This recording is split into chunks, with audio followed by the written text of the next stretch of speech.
Haryana government ने 1969 के Haryana official language act में बदलाव करते हुए हरियाणा में जो सिविल और क्रिमिनल कोर्ट हैं, ट्रिब्यूनल्स हैं, रेंट ट्रिब्यूनल्स हैं या रेवेन्यू कोर्ट है, उनमें जो काम करने की और प्रैक्टिस की भाषा हिंदी कर दिया है। हिंदी को ऑफिशियल भाषा डेजिग्नेट करते हुए ये कहा है कि अब हिंदी में काम किया जाएगा। इसके लिए सरकार ने ये भी कहा है कि अगले 6 महीनों में वो सारी व्यवस्था या सपोर्ट देंगी जिससे कि हिंदी में आगे से कोर्टों में काम किया जा सके।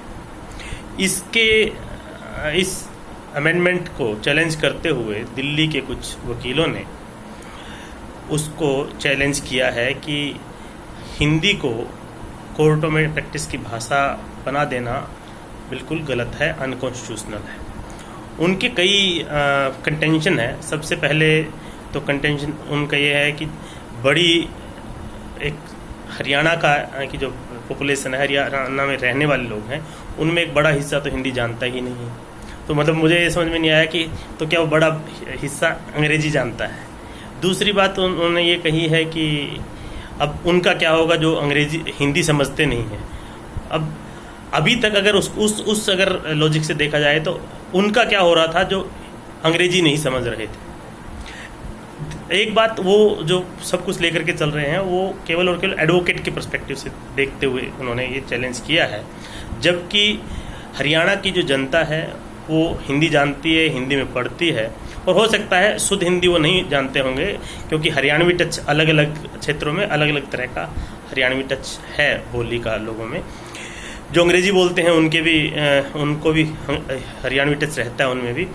लेकिन उन्होंने जो जनता के लिए तो बात ही नहीं की, क्योंकि जो कोर्ट सिस्टम है, जो कोर्ट सिस्टम ना तो जजों के लिए है ना वकीलों के लिए है, ये लिटिगेंट्स के लिए है, आम जनता को न्याय दिलाने का एक ये साधन भर है।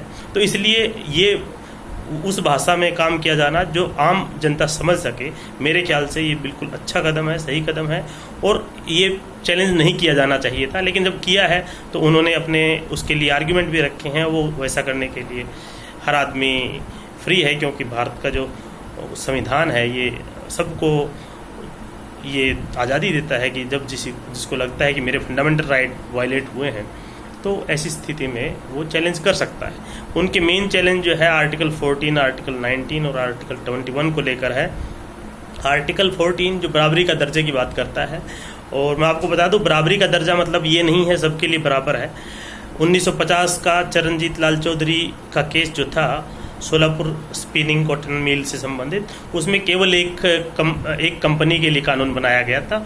उसके बाद ऐसा हुआ कि जस्टिस तेंदुलकर जो का एक इंक्वायरी कमीशन से संबंधित एक केस था, उसमें एक व्यक्ति के लिए कानून बनाया गया था।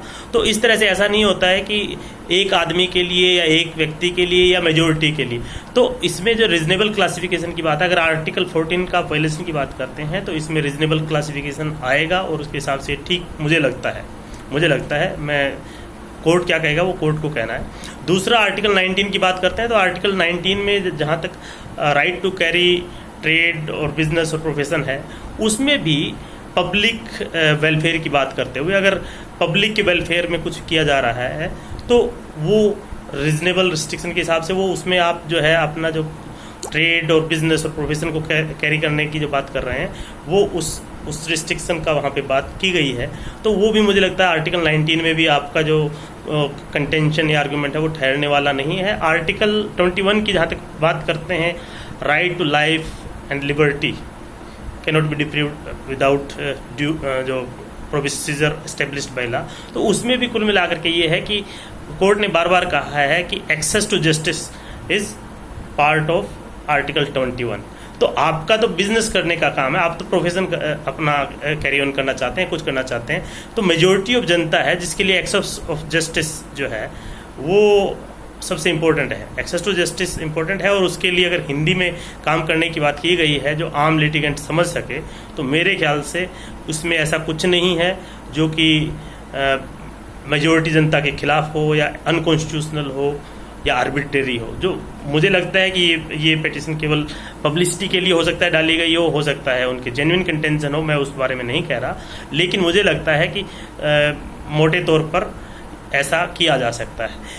वैसे भी जो संविधान का भाग 17 है वो ऑफिशियल लैंग्वेजेस के बारे में बात करता है। उसमें भी जैसे हाई कोर्ट और सुप्रीम कोर्ट की जो प्रोसीडिंग्स हैं उसके बारे में कहा गया है कि अंग्रेजी में होगी, लेकिन उसमें भी ये बताया गया है कि अगर गवर्नर चाहे तो प्रेसिडेंट के कंसेंट से हाई कोर्ट में भी उस लैंग्वेज को यूज़ कर सकते हैं एडमिनिस्ट्रेशन के लिए, जजमेंट के लिए नहीं, आर्ग्यूमेंट के लिए नहीं, लेकिन जो जनरल वर्किंग है, जो एडमिनिस्ट्रेशन का जो काम होता है उसको उस भाषा में, हिंदी में या पंजाबी में या जिस भी भाषा उस स्टेट की है उसमें किया जा सकता है। और जहाँ तक कोर्टों की काम करने की बात है, मुझे लगता है कि उत्तर प्रदेश में, उत्तराखंड में, इसमें राजस्थान में, मध्य प्रदेश में हिंदी में काम होता है।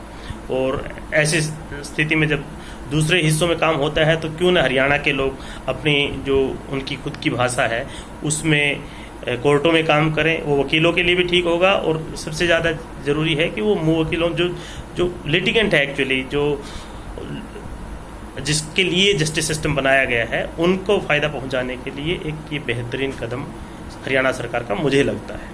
आपकी क्या राय है, आप ज़रूर बताइए।